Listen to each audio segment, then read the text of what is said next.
The old rules are being rejected, among liberals and conservatives, politicians and economists. Here are 3 things that have happened so far in 2019. The former chief economist of the International Monetary Fund, Olivier Blanchard, argued in a speech that for countries like the United States, high public debt isn't necessarily a problem. To people who follow the IMF, it was as if a former pope came out with an endorsement of the devil. Alexandria Ocasio-Cortez, the charismatic new congresswoman who has shown an uncanny ability to drive public policy debates, indicated openness to modern monetary theory, the idea that public spending need not be constrained by tax revenues. President Trump delivered an 82-minute-long State of the Union speech in which he did not use the words debt or budget deficit. Economic orthodoxy that ruled for decades held that fiscal responsibility was inherently good and the national debt a leviathan to fear. Now the intellectual and political currents are flowing, gushing, really, in the opposite direction. After President Trump's election, Republicans decided to pursue their agenda of tax cuts and higher military spending without doing the unpopular work of paying for it. Democrats are coming to believe they have hamstrung themselves in pursuit of their goals by worrying about so-called pay-fors, policies that offset the cost. When they next take power, they may feel empowered to take on a much more ambitious, expensive agenda. And macroeconomists are confronting the reality that the sky did not fall, even as the United States swung from a $236 billion surplus in the 2000 fiscal year to a $779 billion deficit in 2018. By their old theories, high deficits and debt should have caused interest rates and inflation to rise, and government borrowing should have crowded out capital from the private sector. At a minimum, the old rules simply seem not to apply in a world that has free-flowing capital, an aging population, and stubbornly low inflation and interest rates. Or, more controversially, maybe those rules were never really an accurate description of how economics works in a country like the United States that can borrow in its own currency.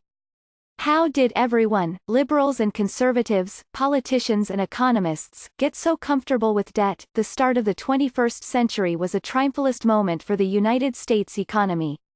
The unemployment rate was at its lowest in decades, workers' wages were rising, inflation was well contained and the stock market had reached staggering highs. The bipartisan conventional wisdom was that fiscal conservatism was a meaningful part of why, in the early 1990s, tax increases signed by George H. W. Bush and Bill Clinton, combined with spending restraint, lowered projected deficits. That, in turn, generated lower interest rates. Global bond markets and the Federal Reserve rewarded fiscal restraint.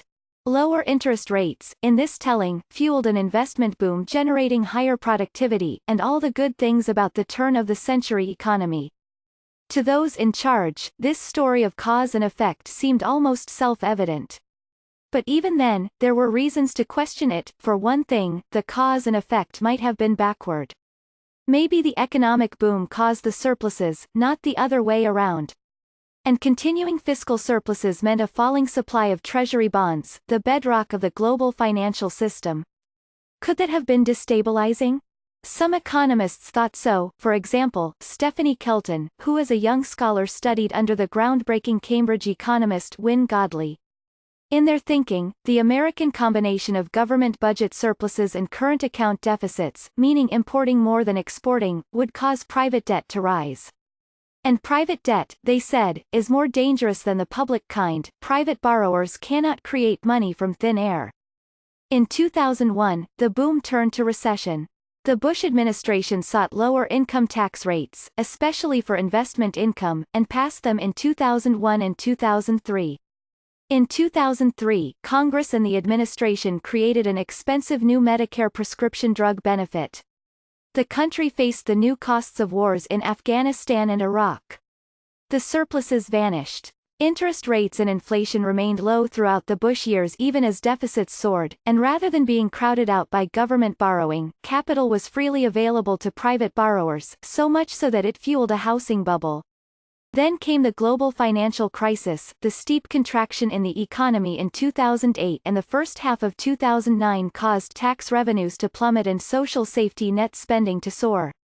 The Obama administration advanced a deficit-financed $787 billion package of spending and tax cuts to contain the economic damage.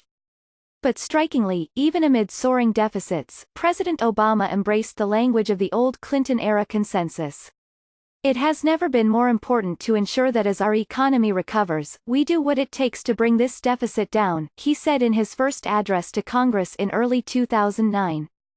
When Republicans won control of the House of Representatives in 2010, in part by assailing the enormous Obama deficits, there was a bipartisan view that the United States was at risk of a fiscal crisis. The concern was that high debt would cause international investors to lose confidence in Treasury bonds and dump them, sending interest rates soaring and cratering the economy. The deficit did come down in the late Obama years, in part after Republicans insisted on budget cuts in so-called sequestration policies and the Obama administration insisted on allowing some of the Bush tax cuts to expire, raising taxes. When President Trump took office, Republicans in Congress initially discussed lowering corporate tax rates while keeping the government's revenue stable with a destination-based cash flow tax. But the problem with a deficit-neutral tax change is that the losers, especially retailers in this case, tend to be more vocal than the winners. Congressional Republicans agreed on the deficit-widening parts of tax reform, cutting the corporate income tax rate to 21% from 35%, reducing taxes on many pass-through businesses, and more. They couldn't agree on offsetting moves to raise revenue.